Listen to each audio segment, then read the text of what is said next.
Hi, everyone. Welcome to Identity Crisis, a show from the Shalom Hartman Institute, creating better conversations about the essential issues facing Jewish life. I'm Yehuda Kurtzer, and we're recording on July 13th, 2025, from Jerusalem. You're probably familiar by now with the term Trump derangement syndrome. One of the most recent popular uses of the term came from Bari Weiss over at the Free Press in a confession she made earlier this year, quote, "I'm the first to admit that I was a sufferer of what conservatives at the time would have called TDS, Trump derangement syndrome." The term actually was coined by conservatives originally about liberal opposition to then President Bush over 20 years ago, Bush derangement syndrome, and it's now used derogatorily to describe those who oppose President Trump reflexively, that is to say, on all fronts, on all issues, and hysterically. I suppose it's opposed to opposing the president substantively, or with good reasons, or calmly. Weiss, among others, wants to argue that reasonable people don't fall into such syndromes. They agree on some fronts with policies of the president and disagree on others. It's only the deranged in this period of polarization who insist on sounding an alarm. Perhaps it's them, those folks would argue, who are exacerbating the polarization. I find the use of the term Trump derangement syndrome to be really disturbing more than the alleged behavior itself. To suggest that your political opponents, especially those who are most consistent in their opposition, are deranged is to pathologize your opponents. It's to treat opposition and conflict as rooted in disturbance or even disease. I also find it wildly inconsistent, maybe even hypocritical. If you want to take a few minutes and read what these same people who have been arguing about Trump derangement syndrome have to say about the candidacy of Zohran Mamdani to become mayor of New York City, a topic I promise we will cover on a future episode, and you'll find the exact same symptoms of Trump derangement syndrome expressed against Mamdani. Truthfully, that was the case against President Obama for all 8 years of the turbulent, violent opposition to his presidency, which in many ways gave rise to the Trump presidency. So no, the term derangement as applied to one political opponents is no way to conduct or construct healthy political disagreement in a democracy. It's rather a good way to delegitimize your opponents, to treat them as fundamentally unwell, and then to, by using this name, invite them to scream back at you, "No, I'm not deranged," which in turn you will allow to confirm your suspicions of their derangement. This is the stuff which turns political disagreement into toxic polarization, the refusal to engage with critics in any way where you learn from their criticism, but rather to treat them as the foolish or even the wicked who are meant to be destroyed. If you're a regular listener to this show, you know about my well-worn concerns about hyperpartisanship and polarization. I feel like I was early in on this. I argued in the foreword back in, 2016, that partisanship in America was the biggest existential threat facing American Jews. I feel this has been borne out with the fact that amidst a horrifying rise in anti-Semitism, we now have no collective capacity to respond to it because of the overpowering partisan political differences we have effectively embraced as American Jews. At the same time, there's reason to be skeptical about blanket opposition to all expressions of partisanship and polarization. On some issues, it's really hard to find middle ground. Only some measure of principled opposition across difference, sometimes a definitive resolution one way or another, not a compromise between them, but a definitive choice of one side or another on a divisive issue, is going to be the right way forward. On other issues, which when we stake out moral positions, we know in historical retrospect that when moderates tried to bridge difference between strong moral views, they oftentimes enabled moral failures to continue. That's the essential argument that Martin Luther King makes in his letter from a Birmingham jail, where he indicts the white moderates at the time for refusing to embrace his strategy of nonviolence, insisting on a less assertive approach to addressing the civil rights injustices at the time. King's argument suggests, no, this isn't a disagreement between these and these are the words of the living God. There's a moral imperative on one side of the argument, and any attempt to try to bridge that difference loses out on the moral truth. In some cases, the turn to civility or the appeal to moderation is an attempt to shut down opposition, oftentimes that of marginalized groups who often find their grievances met with tone policing. Sometimes it's just healthy in a democracy for powerful differences to shape our public conversation more than it is important for us to have some myth of unity, predicated in the belief that more unites us than divides us. In other words, the conversation about polarization itself, not just the phenomenon of polarization, but the conversation about it, is risky and it's fraught. How you diagnose a problem and how you treat it can say as much about your values as the very decision to consider it a problem. As we'll discuss today, not every problem even has a solution. I'm back in Israel for a short trip. As you know, we canceled most of our programs here this summer, but I'm grateful to be here for a shorter version of our Rabbis program for those rabbis that were able to make it and to spend time with my colleagues on some important planning work. But I'm arriving again into a country whose divisions, it's fair to say, are simmering everywhere, not just below the surface. The issue of Haredi non-participation in military service is angering and exhausting to many Israelis nearly 2 years into this war. A vast majority of Israelis are appealing to their government to do what it needs to do to bring the hostages home. The media outlets are at war with each other on how to cover the carnage in Gaza.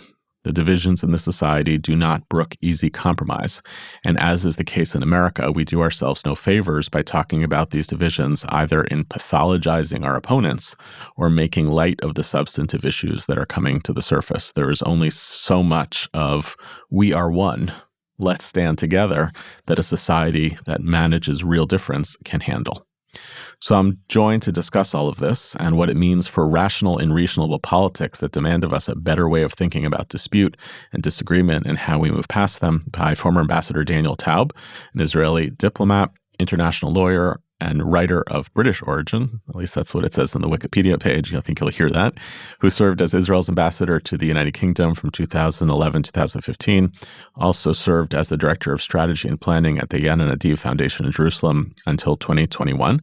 And the prompt for our conversation is his new book, Beyond Dispute, Rediscovering the Jewish Art of Constructive Disagreement, published this year. Thank you, Daniel, for being on the show today.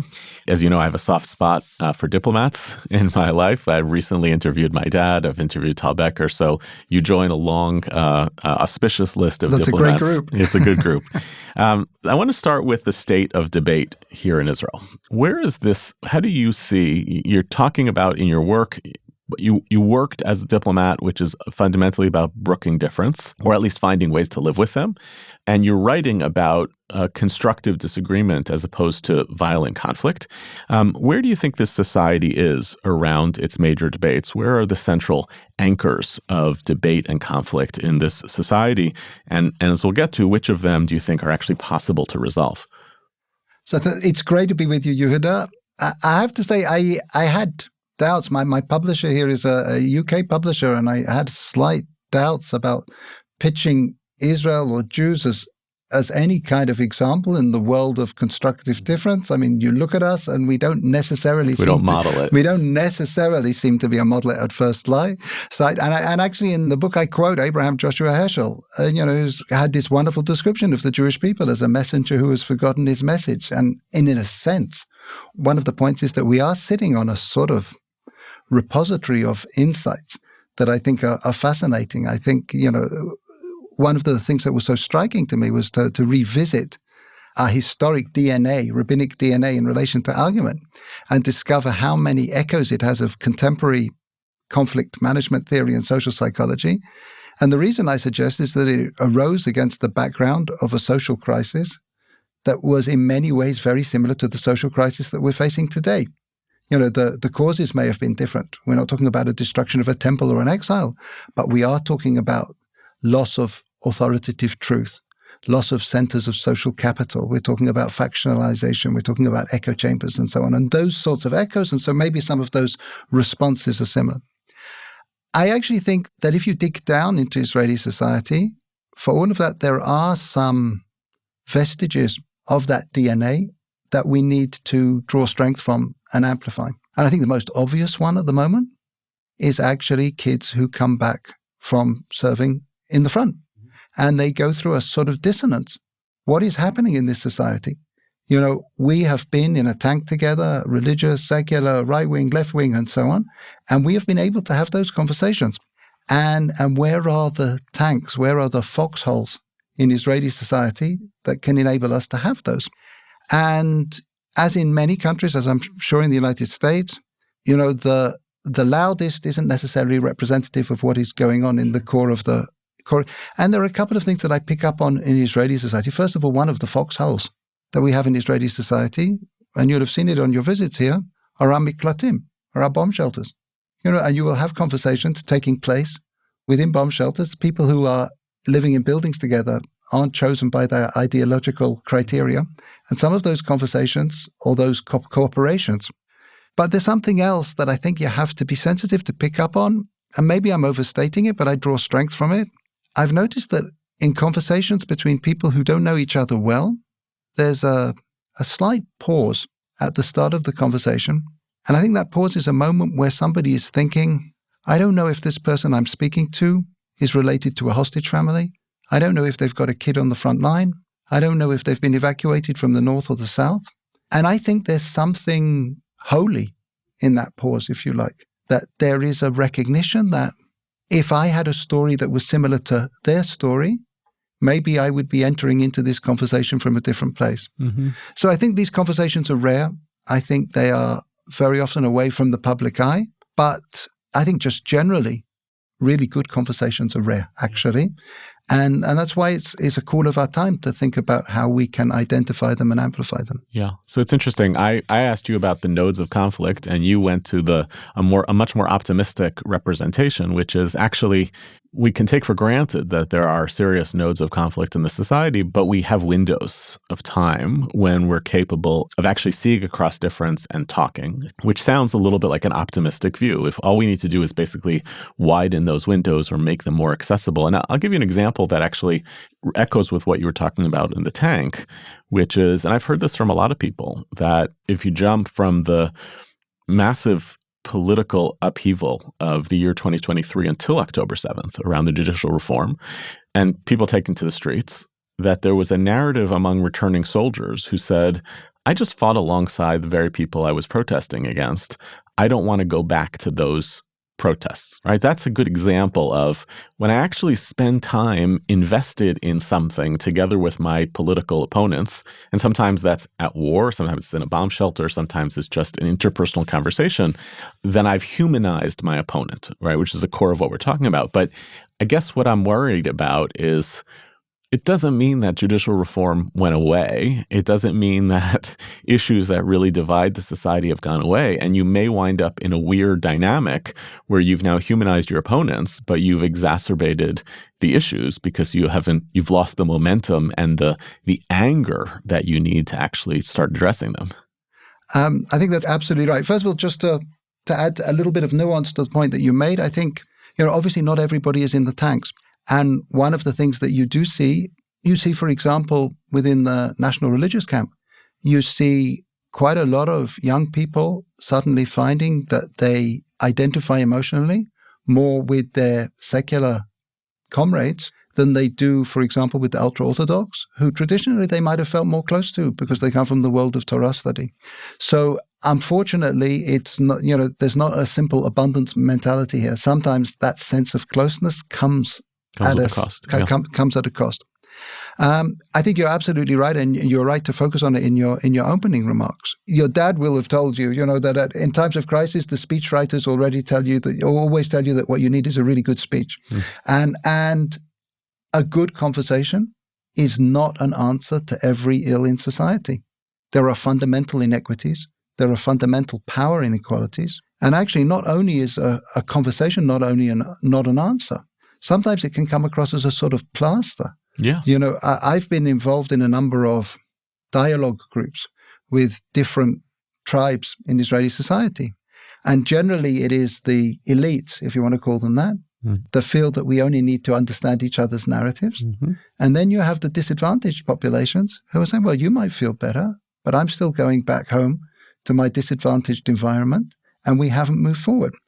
And a good conversation is a tool in a functioning society, but I think it would be a mistake to start thinking that if only we had the right conversations, that will address all of the power inequities or other inequities that we have to deal with. Yeah, it's an essay I quote a lot from Linda Zerilli at the University of Chicago called Against Civility. She doesn't really mean that we should have less civility in society. What she means is that appeals to civility in times of social difference are oftentimes efforts to repress the viewpoints of the marginalized. It's oftentimes deployed by men against women.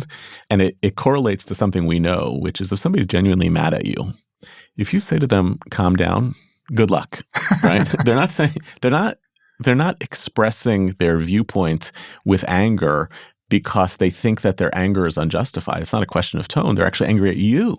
And telling them to calm down is basically saying what you care about isn't that important. So where are we allowed, to those of us who care about humanizing across difference, where are we not only allowed, but where we have to even cultivate or hold ourselves back to give room for people to be angry? There's so much to be angry here about. So I'm not advocating civility. It would be foolish to be an Israeli who sets himself up as an advocate of civility. With my British genes, I'm obviously sympathetic to civility. Yeah. My argument here is that when we are engaged in this process that we think is an actual argument, there are ways that we can be doing it better. Argument is one of the tools a society has, and sadly, for all of the reasons that you're saying, derangement syndrome, and all of us have our own version of the derangement and so on. Yep. If we think it's worth, sometimes when I teach in negotiation training seminars, I'll ask people to raise their hand to the height that reflects how much of their professional time they spend in something that they would call a negotiation. And it's usually up to like 60, 70%. And then I say, and how much when you go home to your wife and kids? And the hands, of course, shoot up right into the sky.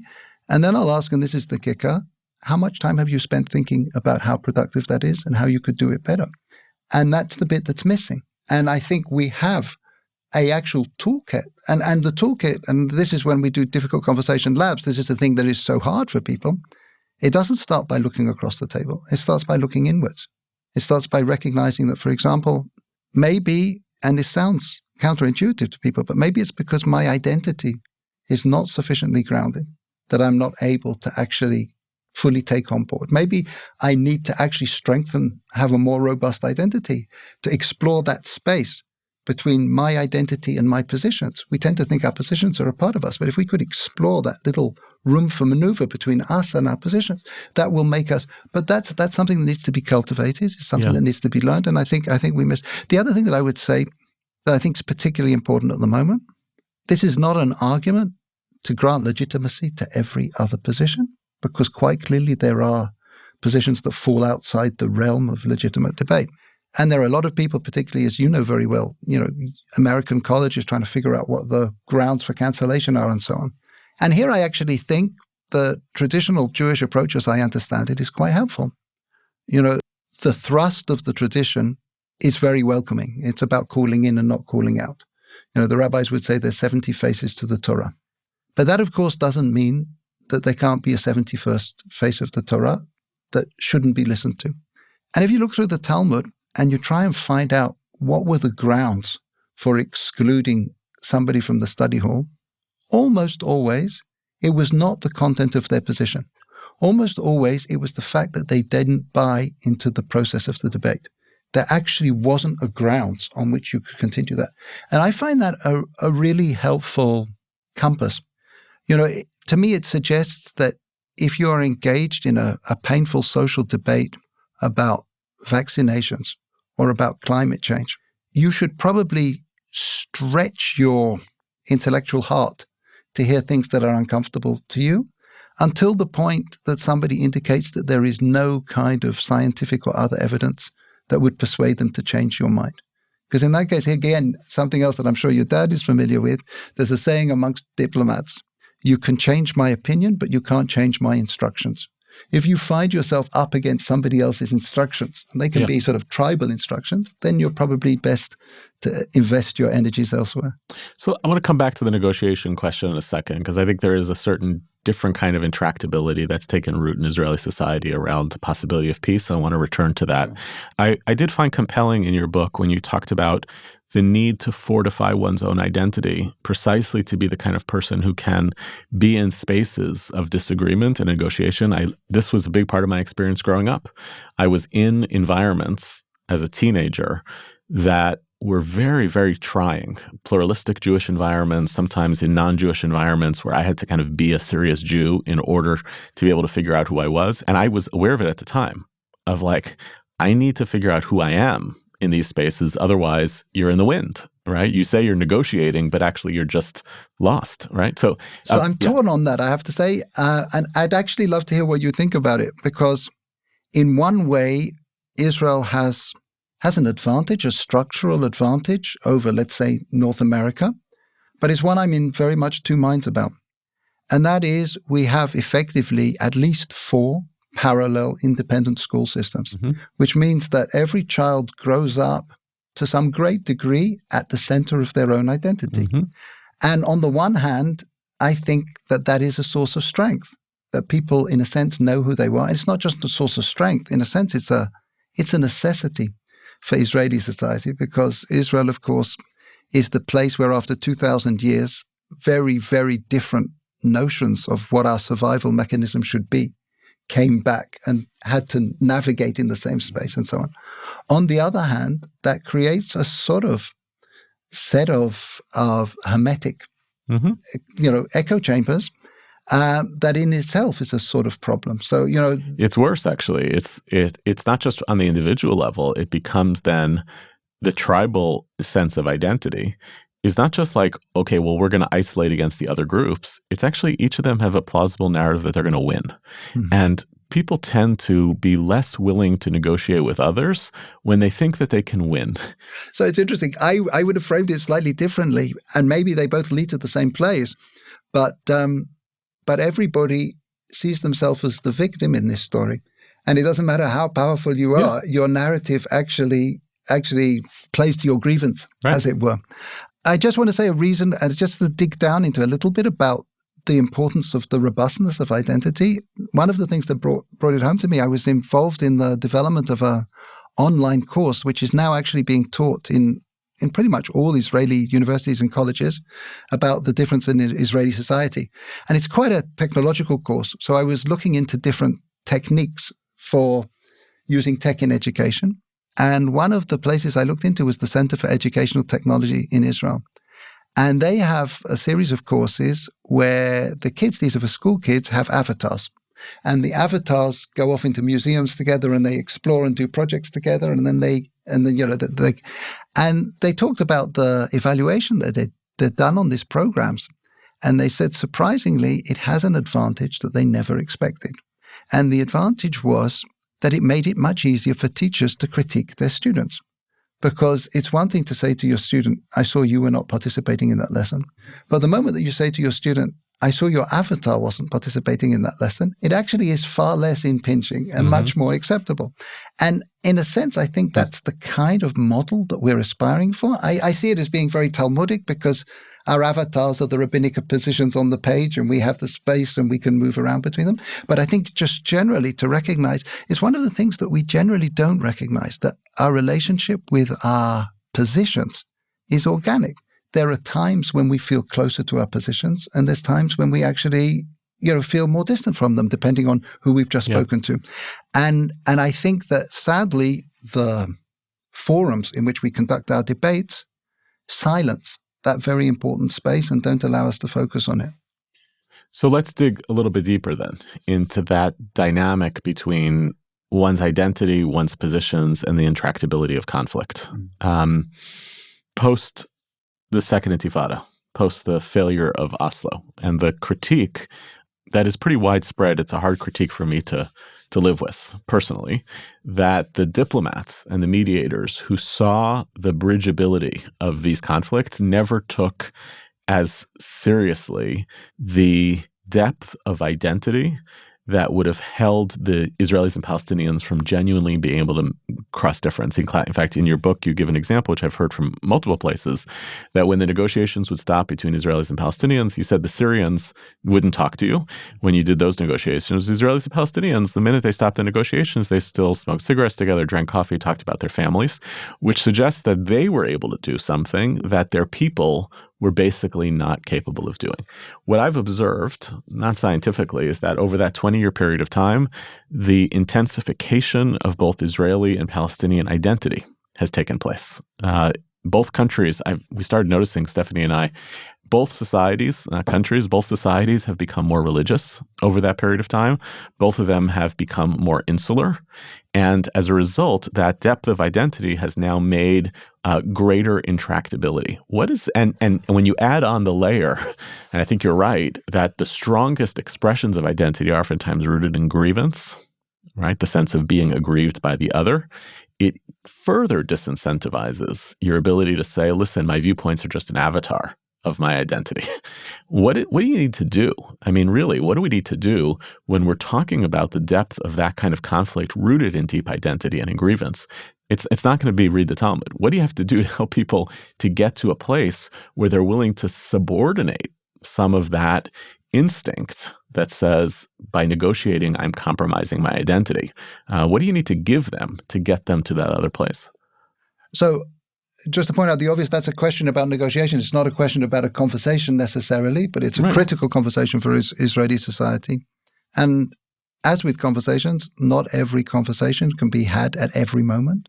And in the same way you need to feel confident in your identity, you need to feel confident in your life. You need to have a sense of security. And, one of the dissonances between, I think, many Israelis and critics outside of Israel is they are expecting Israelis to have feelings that are basically superhuman at a time that it's very, very difficult.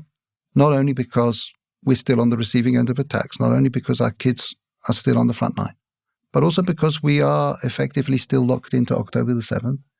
And so we find ourselves in this extraordinary trap where we really know that we need peace and we really know that we can't have peace. And that is the trap that we feel that we are in at the moment. I think that many, many Israelis feel that we're in at the moment. I think one of the things that Israeli history does show is how quickly some of these things can change.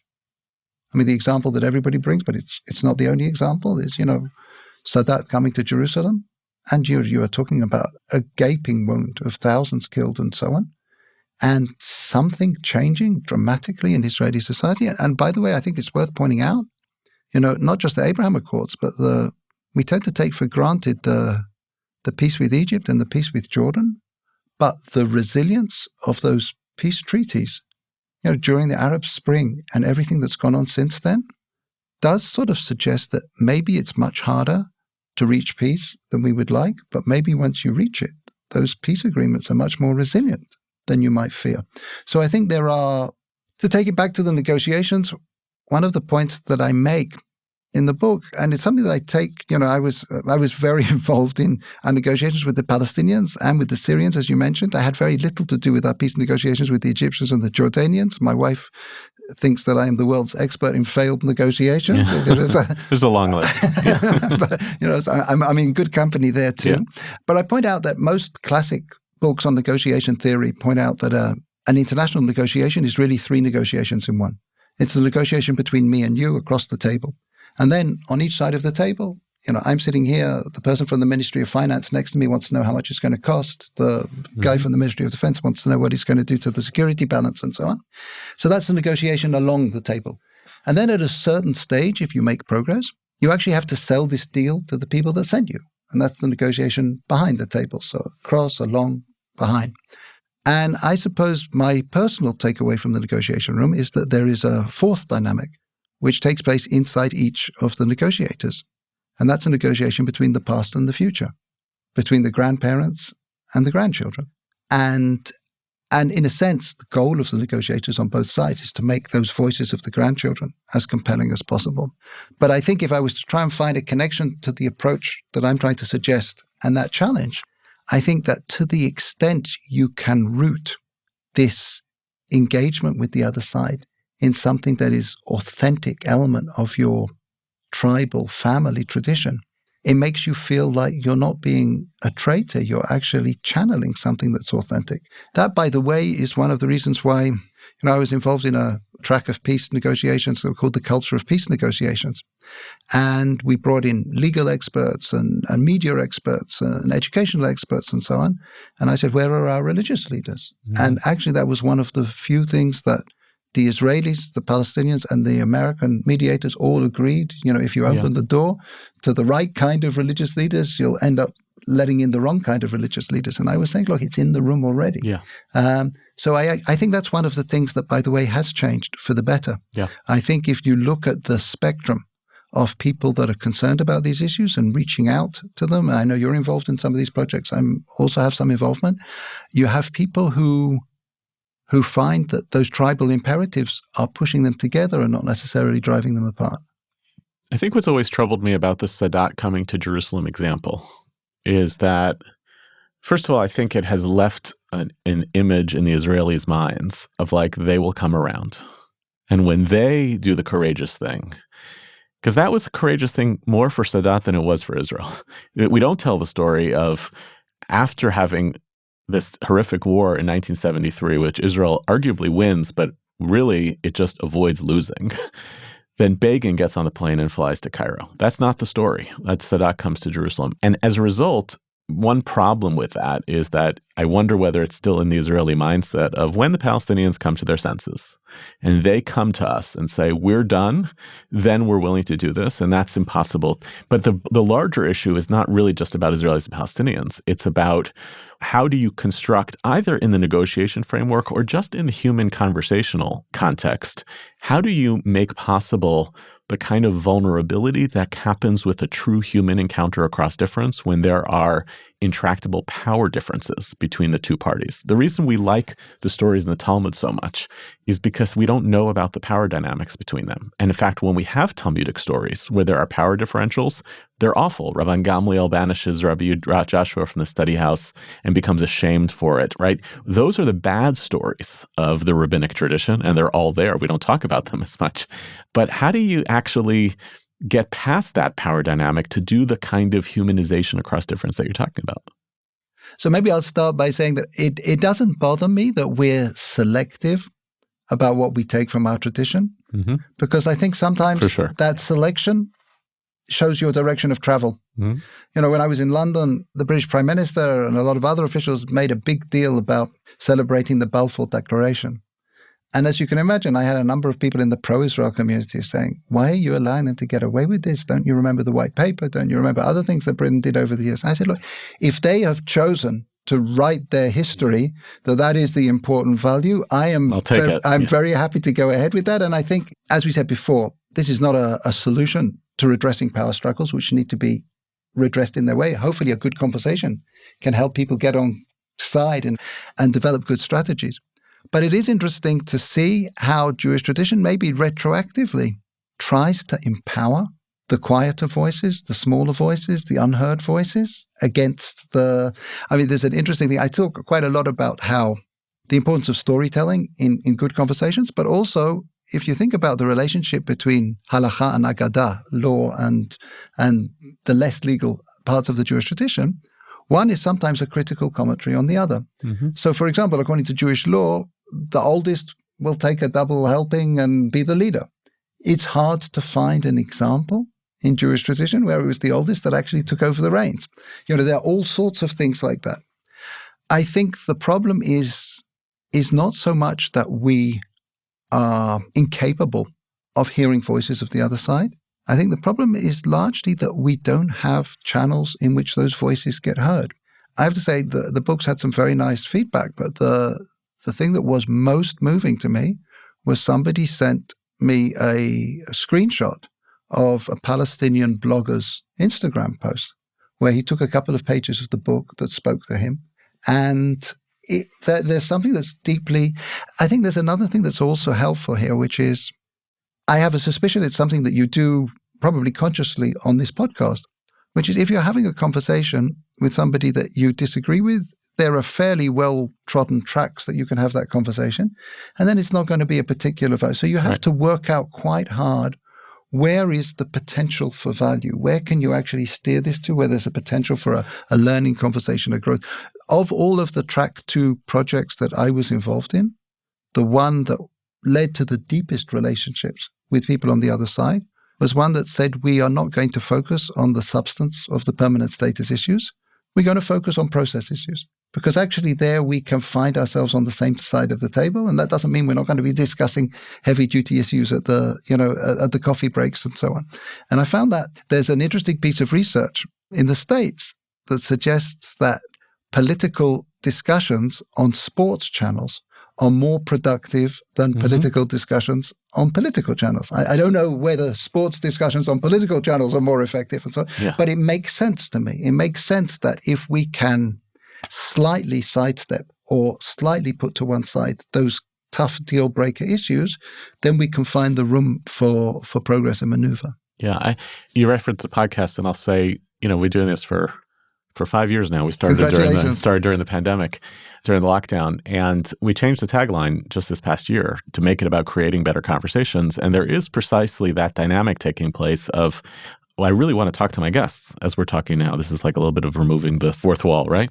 I really do want to have a conversation with my guests. And there are times when I find that I feel strongly enough about the issue and my guests disagree that it's important for me, for my listeners, to hear the viewpoint that I'm staking out, and then to not let it devolve into an argument. Because although that exists in the media world, and it's actually very popular, arguing in the media world, first of all, very rarely is it a cross-difference. It's oftentimes among people who share one side, and then they're arguing and bantering on the basis of a number of shared assumptions.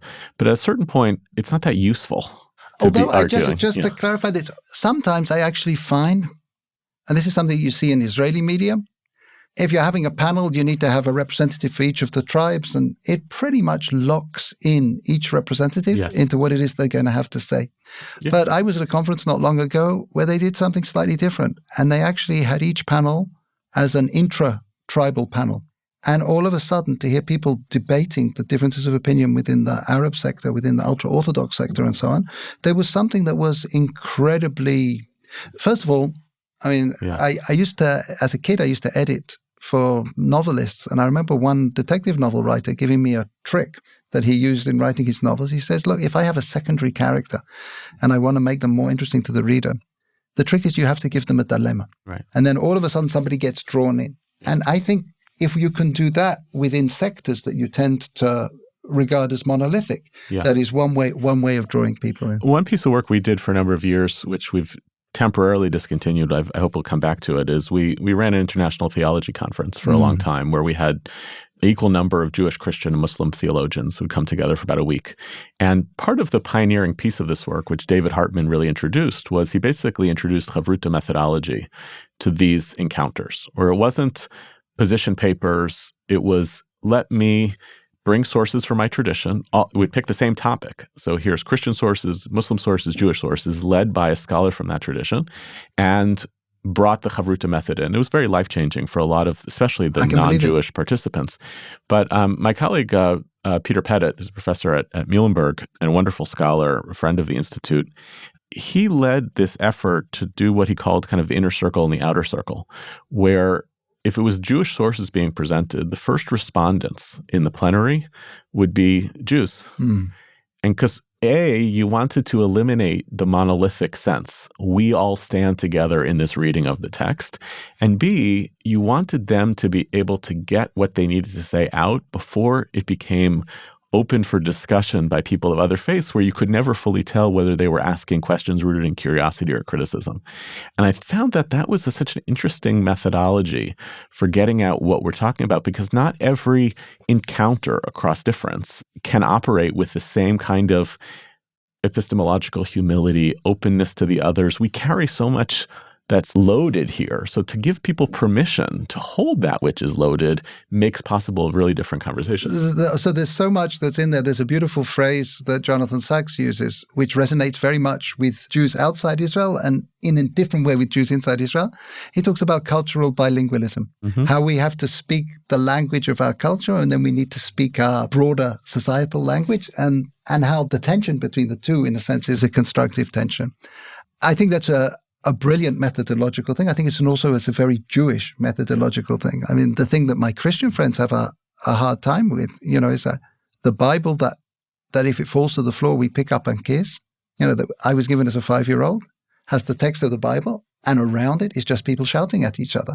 And that notion of holding, I actually think also that in a sense, it's I'm sure it happens in other traditions as well, but there's a Jewish sensibility that you grow up. If you learn the verse, Noah which was righteous in his generation, and in your first year of school, you'll learn that means he was wouldn't have been righteous in another generation, or he was particularly righteous in his generation. And you're not asked to decide between the two of those. You just hold those, like you do. Name any Jewish custom from eating karpas on Seder night to holding your fingers up to the candle at Havdalah, and there will be a dozen explanations, and you just live in holding that. And I don't know, I know nothing about physics, but I do wonder if that makes it a little bit easier to think about light being a wave and a particle at the same time, or Schrodinger's cat as being alive and dead. There's something about, I don't need to live in binaries. I'm actually quite happy to hold all those differences as far as I can. It reads like for you, this is a spiritual commitment. It is not merely a description of Jewish tradition. It's not merely the mining of Jewish tradition to say something that feels politically important. It feels fundamentally spiritual in nature. And I'm curious how that lives for you as a religious Jew, how it informs your consciousness of what it means to be religious. So I'll come back to the spiritual. I'd say before it's spiritual, I would say it's definitely a moral commitment.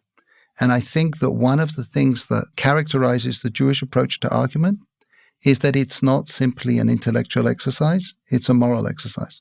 And it's very striking to me that if you look in the Mishnah and you look at the characteristics for studying Torah, it's this bizarre amalgam of intellectual qualities that you would expect to find in a professor's CV, but it's matched with the ability to learn with humility, to bring your sources, to study with joy, and so on. And I think it comes from this notion of argument as being something that, is an interpersonal exercise. The rabbinic notion, the argument for the sake of heaven, basically says, it's not me that's for the sake of heaven, it's not you for the sake of heaven, it's the argument that's for the sake of heaven. But we can't create it without me, and we can't create it without you. So in a sense, our job is to clear the channels of communication as much as we can, and that is a personal moral exercise. And so for me, that is a very important part of this. I would say that if you want to take it in the spiritual dimension, in the same way as, in a sense, the radical change 2,000 years ago was to move from thinking of truth as being a sort of top-down thunderbolt to being a collaborative building exercise, I think my approach to spirituality comes from the same place, that it is something that grows up from the ground, and that it is to do with creating environments that give you those momentary glimpses of something that you probably wouldn't be able to feel unless you'd put in that work. So in the Jewish calendar, we're sitting right now, the recording today on the 17th of Tammuz, which inaugurates a 3-week period of time before the 9th of Av, the kind of black day on the Jewish calendar, on which the 2 temples were destroyed, as well as many other cataclysms of Jewish history. It kind of is like a black hole of Jewish suffering on the 9th of Av. And we're right in that period of time. The rabbis describe that the reason ultimately the Second Temple was destroyed was because of baseless hatred. In many ways, your book is acknowledging that the rabbinic response to baseless hatred was, and this is my thesis of my teacher, Shaya Cohen, back in the 80s, they replaced the conflict that was sectarian with conflict that was domesticated. They didn't try to eliminate conflict. They tried to bring it into the Beit Midrash. Your book very much reads like a Second Temple repair book, right? There is, however, a First Temple destruction that also takes place, which was about moral and political failings of the Jewish people. And what feels so hard right now is that, and listen, my whole institution is premised on these texts, on Hillel and Shammai, on the oven of Achnai, and this whole culture of these and these are the living God. There's a part of me that says the problem here for the future of Israel is not about reconciling our internal conflicts with one another. It's not about talking better. It's about major moral catastrophes. The catastrophe in Gaza, the major challenges within Israeli society where percentages of the population are just not carrying their own weight, where it's not a society that is fundamentally premised on caring for the widow and the orphan. Those things which the prophets argue, not what the rabbis say, the prophets argue are the thing that brings about the destruction. How do we hold that also in a moment like this, those of us that gravitate towards the baseless hatred conversation in this period of time? So I'm an Israeli citizen. I have 5 sons who have spent most, if not all, of the last 2 years serving in the army. I have connections with hostage families. I have Palestinian friends. I can't argue with, and my work in Yad HaNativ, the Rothschild Foundation, exposed me to some tremendous inequities in Israeli society. I sometimes say I did things in the right order. It's much easier to be an ambassador for your country before you really know your country and so on.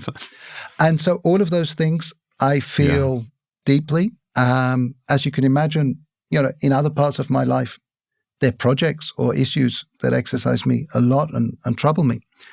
And this book is not really about them. And I think it's relevant that the impetus for the book was Israel of October the 6th and not Israel of October the 7th. And since then, But I also think that unless we find it within us to be able to have these better conversations, we're going to have a hard time addressing those issues as well. And it can be within our camp. So if I go abroad and I speak about Israel, it's almost unusual for people to take me aside at the end of the talk and say, what do we do about our kids? Mm-hmm. We can't speak to them. They're demonstrating for the other side or whatever. And alongside all of the challenges that we have to face, that's another challenge that I think is pretty critical. And I think actually there are some fairly tangible lessons that we can learn from this. First of all, we should learn how to take these conversations online. Yeah. The family's WhatsApp group or Seder night is not always the best time to have that conversation. The second thing that we don't do enough, I don't think we tell the stories that shaped our thinking. And I could imagine a conversation within a family where maybe a young person would get a sense for the first time what it means to grow up in a house where there was always a packed suitcase under one of the beds. And an older person would get a sense of what it's like to be in a college dorm where your roommate is phoning home to Lebanon or Gaza every night to find out what's happening in the family. And that might not help in terms of the prescription, but I think there's something about enlarging the heart that's very important. And the other thing that I think we need to think about within our organizations, within our families, is what would a learning conversation be like? If we were to recognize that our positions in a way are a work in progress, what would be the data points? What would be the experts that we could both draw strength? Okay, some will be closer to your starting point, some would be closer to my starting point. I was looking for a translation of the word Kavuta, and the best I came up with was Daniel Taub, the Nobel Prize-winning economist, who talked about his disagreements with a different social scientist, Gary Klein, and they decided to do a series of experiments to test which of them was right, and they called it adversarial collaboration. Mm-hmm. And what a rich starting point to say that we are going to actually enter into this learning process and so on. So I think those are things that they're not solutions.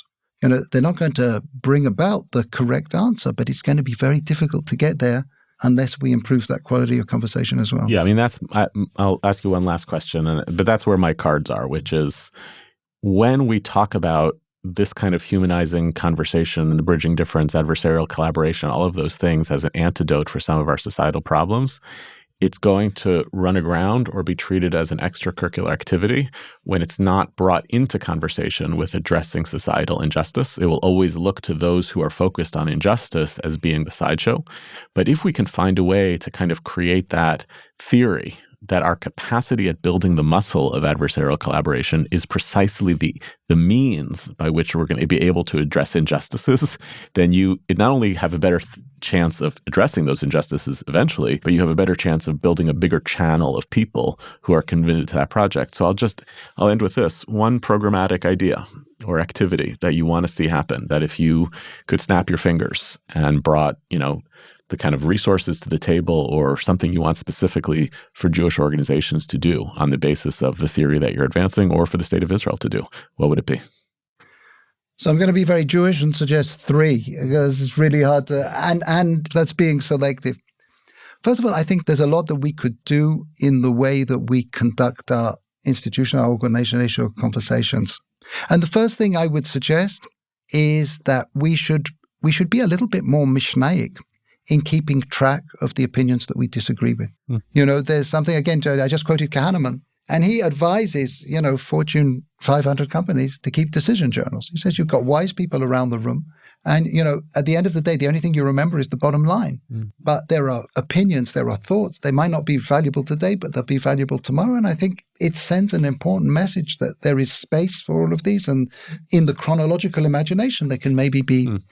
The second thing is, of all of the tools that the rabbis give, there's only one that they say will bring redemption. And the one that will bring redemption is being open about your sources. Actually going into a conversation and admitting, I'm not coming in here alone. I'm coming in here as the composite of all the influences that that have affected me. And I think we need to be a lot more open about that. There's a well-known Israeli journalist called Amit Segel who veers to the right. And he often appears on radio broadcasts with Amnon Abramovich, who veers to the left. And in a moment of sort of self-reflection, he said, if Amnon had grown up on a West Bank settlement like I did, and I'd grown up in a left-wing kibbutz like he did, we'd still be having the same arguments. We'd just be on the other side. And I think there is we footnote our articles, but actually entering our conversations and saying, I just want to share with you, This is the world that I'm coming from. And then the last thing, it's not a replacement for having the difficult conversations, but we should find those areas where we can sit on the same side of the table. Even if we are, Van Jones, the CNN journalist, had a surprising friendship with Newt Gingrich. I mean, so, he's a Democrat, really. And Newt Gingrich said, your 90% enemy can be your 10% friend and so on. There's a quite well-known story about Shimon Peres and King Hussein of Jordan, who were invited by Vishka Mishkon for a sort of a track 2 meeting, and to make peace. And at the end of the meeting, he said, you can't go home. You guys have to wash up together. And it was literally the notion that they are standing at the sink, rolling up their sleeves. And I do think that even where we are, or especially where we are at odds, there are so many obvious social needs, there are only so many worthy causes we can support. There are so many learning opportunities that we can engage in, that we shouldn't allow these very core, very real differences to have a veto over those experiences that can actually shape and build our relationship. Thanks so much for coming on the show. Really a pleasure. Thank you.